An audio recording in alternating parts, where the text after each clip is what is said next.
भाई बहन की ये कहानी आपकी आंखों में आंसू जरूर ले आएगी। एक भाई जो अपनी बहन को रक्षाबंधन पर सरप्राइज देने के लिए उसके घर पहुंचा, तो वहां पहुंचकर जो उसने देखा उसकी किसी ने कल्पना भी नहीं की थी। रक्षाबंधन का त्यौहार सदियों से भारतीय जनमानस का हिस्सा रहा है। बहन अपने भाई के माथे पर तिलक लगाती है और भाई उसको हर मुसीबत से बचाने की प्रतिज्ञा करता है। कुछ रिश्ते ऐसे होते हैं जो हमेशा दिल के बहुत करीब होते हैं। उन्हीं में से एक रिश्ता भाई बहन का भी होता है, जो चाहे कोई छोटी उम्र का हो या बड़ी उम्र का, उसके दिल के हमेशा बहुत करीब होता है। रक्षाबंधन का त्यौहार की याद आते ही मुझे बहुत सारे गिफ्ट और मिठाइयों की याद आने लगती थी, क्योंकि बुआ जी जब भी राखियां भेजती उनके साथ बहुत सारे गिफ्ट और मिठाइयाँ भी भेजती। मेरी 4 बुआ हैं। मुझे सबसे ज़्यादा जमशेदपुर वाली बुआ की राखी के कोरियर का इंतज़ार रहता। कितना बड़ा पार्सल भेजती थी बुआ जी। तरह तरह के विदेशी ब्रांड वाले चॉकलेट, गेम, मेरे लिए कलरफुल ड्रेस, मम्मी के लिए साड़ी, पापा के लिए कोई ब्रांडेड शर्ट। इस बार भी बहुत सारा सामान भेजा था। पटना और रामगढ़ वाली दोनों बुआ ने भी रंग बिरंगी राखियों के साथ बहुत सारे गिफ्ट भेजे थे। बस रोहतास वाली जया बुआ की राखी हर साल की तरह एक साधारण से लिफाफे में आई थी। 5 राखियां कागज के टुकड़े में लिपटी हुई रोली चावल और 50 का एक नोट। मम्मी ने चारों बुआ जी के पैकेट डाइनिंग टेबल पर रख दिए, ताकि पापा ऑफिस से लौटकर एक नज़र अपनी बहनों की भेजी राखियां और तोहफे देख लें। पापा रोज की तरह आते ही टी टेबल पर लंच बॉक्स का थैला और लैपटॉप का बैग रखकर सोफे पे पसर गए। चारों दीदियों की राखियां आ गई हैं। मम्मी ने पापा के लिए किचन में चाय चढ़ाते हुए आवाज लगाई थी, जया का लिफाफा दिखाना जरा। पापा जया बुआ की राखी का सबसे ज्यादा इंतजार करते थे और सबसे पहले उन्हीं की भेजी राखी कलाई में बांधते थे। जया बुआ सारे भाई बहनों में सबसे छोटी थी, पर एक वही थी जिसने विवाह के बाद शायद कभी सुख नहीं देखा। जब बुआ की शादी हुई थी तो बहुत अच्छे परिवार में देखकर किया गया था, पर ईश्वर को कुछ और ही मंजूर था। शादी के तुरंत बाद ही फूफा जी के छोटे भाई ने धोखे से सारा व्यापार और घर हड़प लिया और मेरी बुआ और फूफा सड़क पर आ गए। यह सदमा मेरे फूफा जी बर्दाश्त न कर सके और मानसिक रूप से बीमार हो गए। तब से बुआ जी ही जैसे तैसे छोटी मोटी नौकरियां करके घर चलाती। उसी में वह फूफा जी का इलाज भी कराती और घर भी चलाती। इकलौते बेटे श्याम को भी मोहल्ले के एक साधारण से स्कूल में डाल रखा था। बस एक उम्मीद सी लेकर बुआ जी किसी तरह से जिए जा रही। जया बुआ के भेजे लिफाफे को देखकर पापा को सोचने लगे, गायत्री, इस बार रक्षाबंधन के दिन हम सब सुबह वाली पैसेंजर ट्रेन से जया के घर रोहतास उसे बगैर बताए जाएंगे। जया दीदी के घर? मम्मी तो पापा की बात पर एकदम से चौंक सी गई। आपको तो पता है ना उनके घर में कितनी तंगी है। हम तीनों का नाश्ता खाना भी जया दीदी के लिए कितना भारी हो जाएगा। वो कैसे सब कुछ मैनेज कर पाएंगी? पर पापा की खामोशी बता रही थी कि उन्होंने जया बुआ के घर जाने का मन बना लिया था और घर में ये सबको पता है कि पापा के निश्चय को बदलना बेहद मुश्किल होता है। रक्षाबंधन के दिन सुबह वाली पैसेंजर ट्रेन से हम सब रोहतास पहुंच गए। बुआ घर के बाहर बने बरामदे में लगे नल के नीचे कपड़े धो रही थी। बुआ उम्र में सबसे छोटी थी, पर तंगहाली और रोज की चिंता फिक्र ने उसे सबसे उम्रदराज बना दिया था। एकदम दुबली पतली कमजोर सी काया, कितनी कम उम्र में चेहरे की त्वचा पर सिलवटें साफ दिख रही थी। बुआ की शादी का एल्बम मैंने कई बार देखा था। शादी में बुआ की खूबसूरती का कोई जवाब ही नहीं था। शादी के 11 वर्षों की परेशानियों ने बुआ जी को कितना बदल दिया था। बेहद पुरानी घिसी सी साड़ी में बुआ को दूर से ही पापा मम्मी कुछ क्षण देखे जा रहे थे। पापा की आंखें डबडबा सी गईं। हम सब पर नजर पड़ते ही बुआ जी एकदम चौंक गई थी। उन्हें समझ ही नहीं आ रहा था कि वो कैसे और क्या प्रतिक्रिया दें।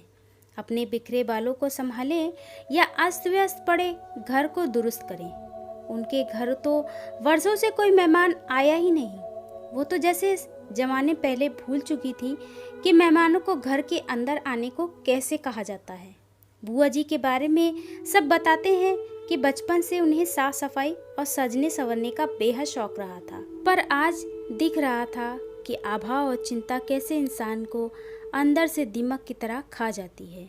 अक्सर बुआ जी को छोटी मोटी ज़रूरतों के लिए कभी किसी के सामने तो कभी किसी के सामने हाथ फैलाना होता था। हालात तो ये हो गए थे कि ज़्यादातर रिश्तेदार उनका फ़ोन उठाना बंद कर चुके थे। एक बस पापा ही थे जो अपनी सीमित तनख्वाह के बावजूद कुछ न कुछ बुआ को दिया करते थे। पापा ने आगे बढ़कर सहम सी गई अपनी बहन को गले से लगा लिया। भैया, भाभी, मुन्नू, तुम सब अचानक आज सब ठीक है ना? बुआ ने कांपती सी आवाज़ में पूछा। आज बरसों बाद मन में हुआ राखी में तुम्हारे घर आने का, तो बस आ गए हम सब, पापा ने बुआ को सहज करते हुए कहा। भाभी आओ ना अंदर, मैं चाय नाश्ता लेकर आती हूँ, जया बुआ ने मम्मी के हाथों को अपनी ठंडी हथेली में लेते हुए कहा।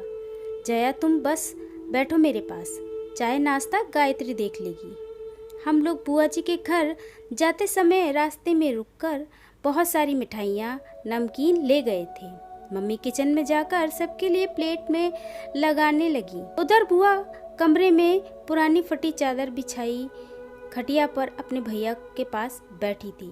बुआ जी का बेटा श्याम दौड़कर फूफा जी को बुला लाया। राखी बांधने का मुहूर्त शाम 7 बजे का था। मम्मी अपनी ननद को लेकर मॉल चली गई, सबके लिए नए ड्रेसेस खरीदने और बुआ जी के घर के लिए किराने का सामान लेने। शाम होते होते पूरे घर का हुलिया बदल गया था। नए पर्दे, बिस्तर पर नई चादर, रंग बिरंगे डोरमैट और सारा परिवार नए ड्रेसेस पहनकर जंच रहा था। न जाने कितने सालों बाद आज जया बुआ की रसोई का भंडार लबालब भरा हुआ था।